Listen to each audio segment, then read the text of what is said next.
Live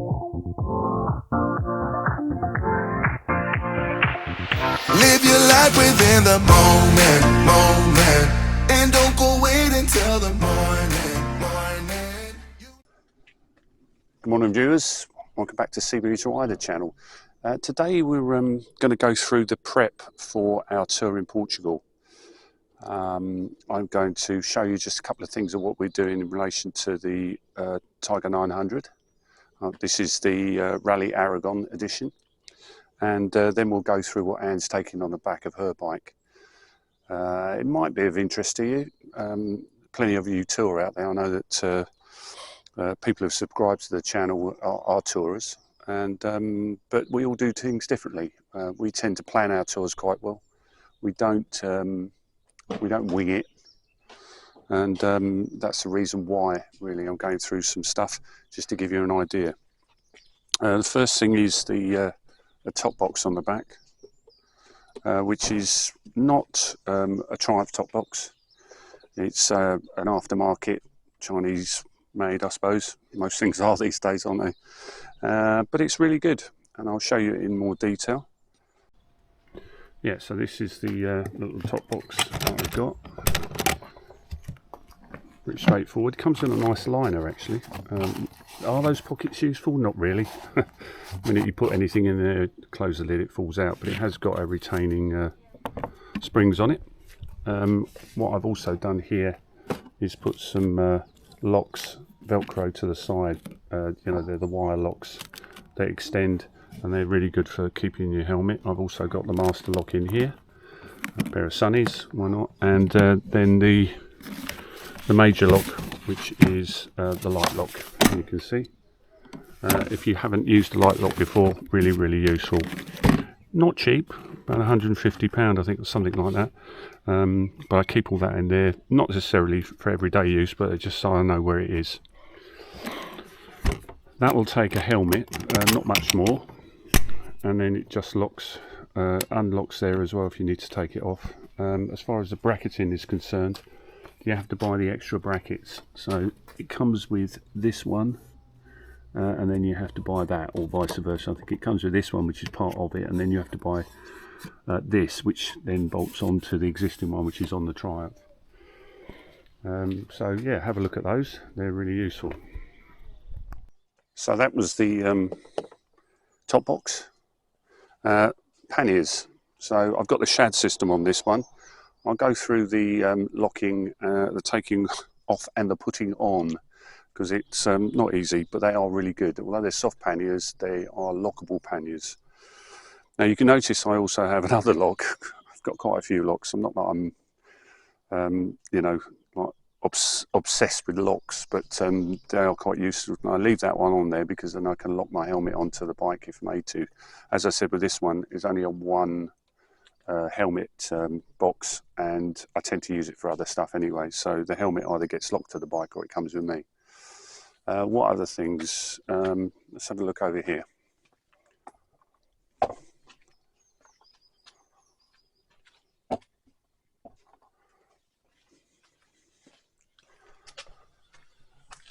So on the handlebars, I've got the TomTom mount for the sat-nav. I usually use the sat-nav, I don't use the phone. It's just a lot easier to pre-plan all the routes, and they go into the sat-nav straight off the computer, so that's really useful. I've got obviously the RAM mount for the 360, and I may put another mount here for the tour just to have the phone on it as a backup, so we'll see about that anyway. I've got a USB connector down there just in case for power, and then I've got the SSW Motech mount on the tank for my tank bag. Some people don't like tank bags. I think they're really useful, especially when you're doing things like ferries, and you can put all your stuff in there and you've got easy access to it, so that's definitely a must. I'll show you that in a minute. So let's look at the panniers and see how they're fitted. Okay, so this is the Shad system, Shad 40. So the fitting, if you look at this and this, it'll always go that towards that end. What you have to do is pull that down, unlock that. That drops this bar here, so that's going to go on under that. And as it fits in nicely, sits in there, you then lock that. And here you've got two lugs that come up and lock in, and then that is then locked in place. Now, as I've said in the past, soft panniers, you can always put a knife to them. Yes, there is that, but if they're locked, there's less likely to be pulled off and then someone run away with it. Would they put a knife in it? I don't know. It's never happened to us yet, so hopefully, touch wood, it should be okay. Now, to take them off, it's just a reverse. Pull that down, pull that out, and lift up. Nice and easy. There you go. That's the Shad TR, or Shad 40 TR.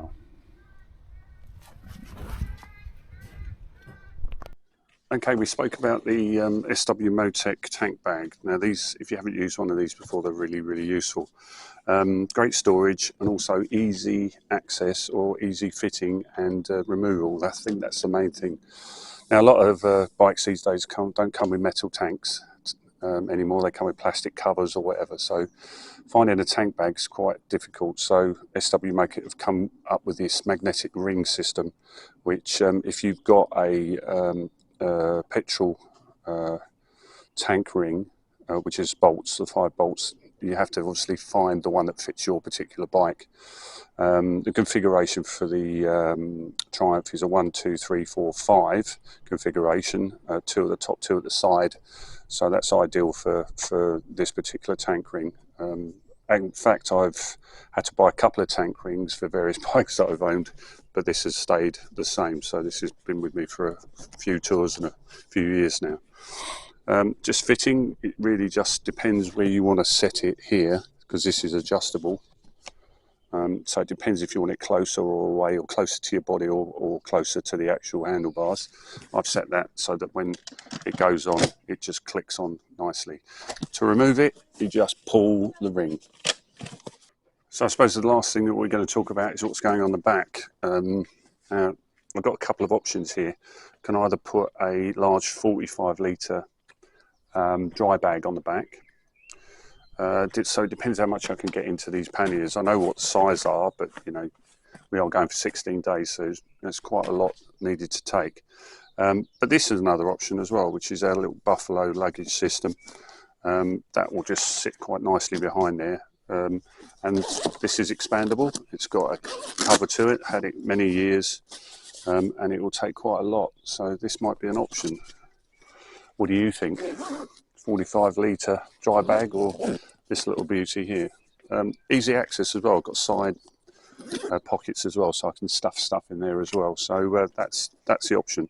So there we have it in its full glory. This is what we're taking. That's really useful for all the camera kit and anything I need documentation wise. That's going to be good for locks and helmet or anything else that I need to put on the back.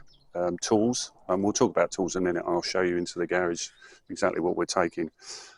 So the next thing is have a look at Anne's bike. So welcome to the garage in more detail. Is it a his and her shed or a garage? Don't know. You tell me. As you can see, we've collected a few things over the years at various sort of bike shows and boot sales and that sort of thing.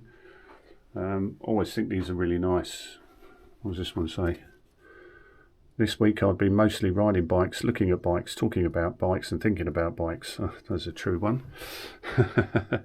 Yeah, and then Anne picked that up, which is quite nice. Trying to tell me something there. We've also tried to cover everything that we've owned. We've had an MV Augusta. That's a very nice piece of kit. The old C-spanner for an MV Augusta. My hero, and many others I would imagine. Steve McQueen. And then we got some pictures of various bike shows we've been to. I always tend to take photographs. We always like looking at that. So some of you are thinking, is that carpet? And yes, it is carpet. So why carpet? Well, I did think about buying all that sort of rubber stuff that you can lay down in a garage, but actually an offcut costs you about 50 quid. Lasts for about 5 or 6 years, or even longer, depending on how much spillage you've got on it, or whether you think it needs a change. And it just keeps all the dust down. So yeah, I'm probably the only guy in the street who vacuums his garage, but yeah, so like you say, you get a little bit of spillage or something. I think that was from an oil leak or another bike or something like that, which I'd fixed. And then we put all our stuff here. It's organised chaos, but we know where everything is. Now, I was mentioning about the stuff that we're going to take on tour. So we've got a small toolbox there with all the bits and bobs in it, spanners. We've got something slightly larger here, which has got things like chain lube. So we get the little ones to muck off, a little bit of WD-40, that sort of thing, and any tapes or anything like that we need to take, and slightly larger spanners that won't go in that. So that's that. We also take some jump leads, and as you see, I've marked them up. Cable ties, JB Weld, and jump leads, just in case. Now, we're both on new bikes, but you never know what happens, and we have had troubles when we've been on tour where we've had punctures. Oops, pull that one there. Let me use both hands, might help as I get organised chaos. That's fine. And then we've got our little first aid kit, which we take. Obviously, you should really take a first aid kit, shouldn't you, really? If you think about it, even if you're on tour, you should really have one, just in case you come over an accident. It might not be you involved, it might be someone else that might need a little bit of help. And so we've always got that, easy access to that. We're not going to take any of the motorcycle cleaner. Well, we've got some cleaner, but we always take a few rags. And I've added here to add screwdriver set, tyre repair plugs, and compressor. Now, the reason why they aren't here is because I carry them around with me, just in case I get a tyre, puncture in the tyre, and then I can plug it, compress it, get it back home. Saves being called out, or getting someone called out to tow you back. And a screwdriver set. Reason that, I know that, because the actual bit is in my bag upstairs. Yeah, that's the reason for that. So just to remind myself I need to do that. So there you go. Anything else? That's pretty much it, really, isn't it? You don't really need much more. And of course, the more you take, the more you got to lug around, and the heavier the bike. So that's just enough. Okay, so this is the bag that Anne's taking. We'll just move the bikes out, and we'll show you how they're going to be fitted onto the bike. This has got a inner bag to it, which is obviously waterproof. You can feel and see it from there. Just locks together, and then that just turns over, and then they click in together. It is removable, and thinking possibly might take this one out because it has got a rain cover as well, so it's not as if anything's going to get wet because we'll just put that over, but we shall see. Once that's done, then the bag then just zips up there and pops on the back, so we'll show you that next. Okay, so this is the bag on the back. Doesn't look too bad. Quite a large bag, so we don't need any panniers, and that's the important bit. So how have we secured it? Now, we did have to do a slight alteration. So this, which is attached to the bag, we had to change it to a male connector because it had a female connector, and that's the only change that we did do, so that we can then use the rock straps, which are attached around here. Which then go onto that, which attaches the bike onto it. Now that's quite tidy, and more importantly, it's not touching any paintwork, and that's the bit. Now at the back, there's connectors here, which come with the existing rock straps with the bag. That just goes underneath and attaches. I'll show you the other side here as well. Now that is really, really secure, okay, and it's tidy. And that's important when you're on tour, because you don't want stuff flapping about, and you don't want stuff that's going to fall off as well. And more importantly, you don't want stuff that's going to be rubbed against your paintwork. If you do get that connection, then put something there, like a, I don't know, just a bit of cloth or just to cover it. I use sometimes some plastic, adhesive that you can put on there, just like a sellotape thing, but not as sticky. It doesn't take any damage to the paintwork. You can lock these as well, so we've got little locks for those. And Anne's just going to show you, while I'm holding the camera, what we've got as an addition. Just bring it over. Alright, so this will go across here, underneath, and then it's a lockable strap. We haven't actually done this bit yet. So we haven't actually tried that one, but basically it just shows you, we'll show you the actual strap itself. Okay, it's a massive, we've got a couple of these. Steel core, and then they lock. These are really useful because they'll go around the bag and secure it to the bag if we're away from the bikes for any period of time, so that will locked on and then we don't have to lug it about with us, and that will, we'll work something out how that goes on. Haven't actually done that bit yet. No, we haven't. No, so we haven't actually done that, but you see, you can put it through there and it will just lock it onto it. But yeah, so there you go, that's our setup. And I will show you the top box. Okay, so this was the one we went for the Tiger 800 Sport. You can see it's quite a large double helmet. Takes, according to that, 11 pounds, 5 kilograms. Okay, maximum load. We have tried to get 2 helmets in there. It's a bit of a squeeze, to be quite honest. They don't, basically, because of comp set. They don't. No. So we're not going to. But Anne's helmet can go in there, and a 10-litre bag as well. Again, we've gone for light lock, and Anne's bought this little sort of liner, which is online, which comes in 2 parts, but she's not using the top one. We're using that in the garage, but that's nice, stops stuff rattling around. So that's really useful, and just keeps a little bag for bits and bobs. But you can see this liner is really nice. It wasn't that much money, really, was it? No, £24 for the top and the bottom. Okay, £24 for the top and the bottom, which is not bad. So yeah, have a look online for that. And these are Givy. The actual case is Givy. Okay, there you go, really nice. How do they lock? Well, Pops down, that's it. Pop down, and that's it. Then that's that, isn't it? That's it. And then to open, that's it. And just in case, no, these are not lights. No, they're not. So big one-handed jobs.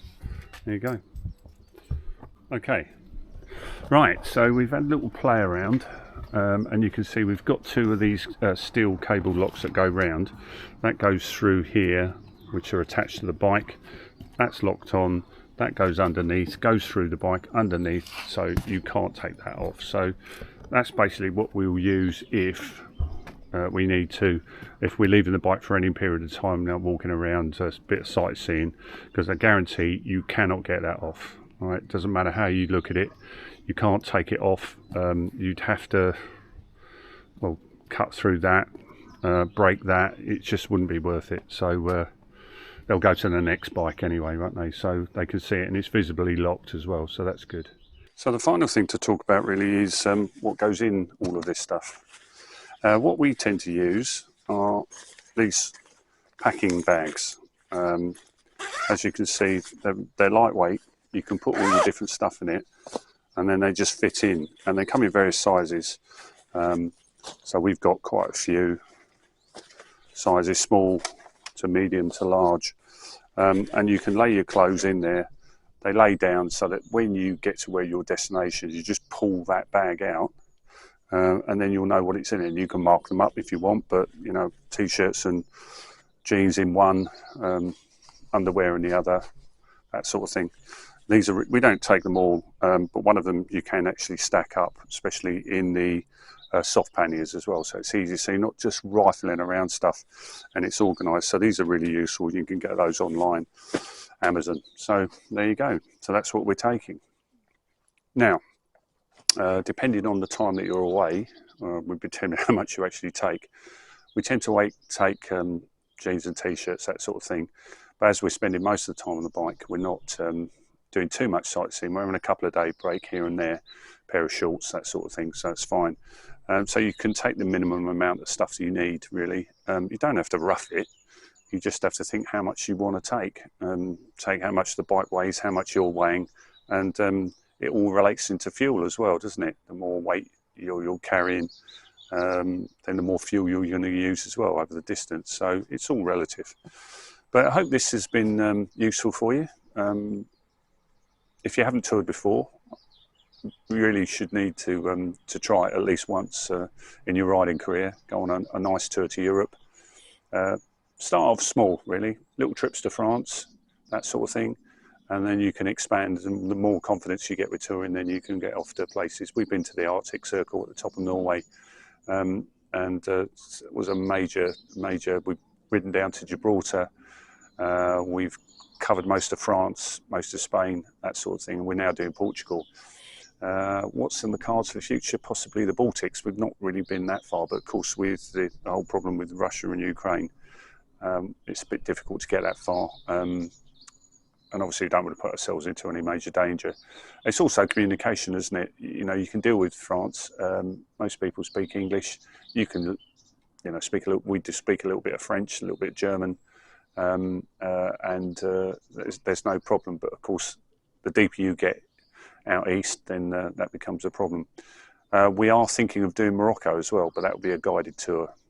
We have done Madeira, so there are other things on the cards, I should say. So if you've liked the video, give me a thumbs up. If you haven't subscribed, please do. There's more on the way. I will be making a video of the tour itself. It may take some time to get out because I don't want to spend all my time doing editing when I'm on holiday, but we shall see. If I can get a couple of videos out while we're around, then just keep things ticking over, which is quite nice for you as viewers and subscribers. Okay, so until the next time, speak to you soon, and safe riding out there, and enjoy the weather.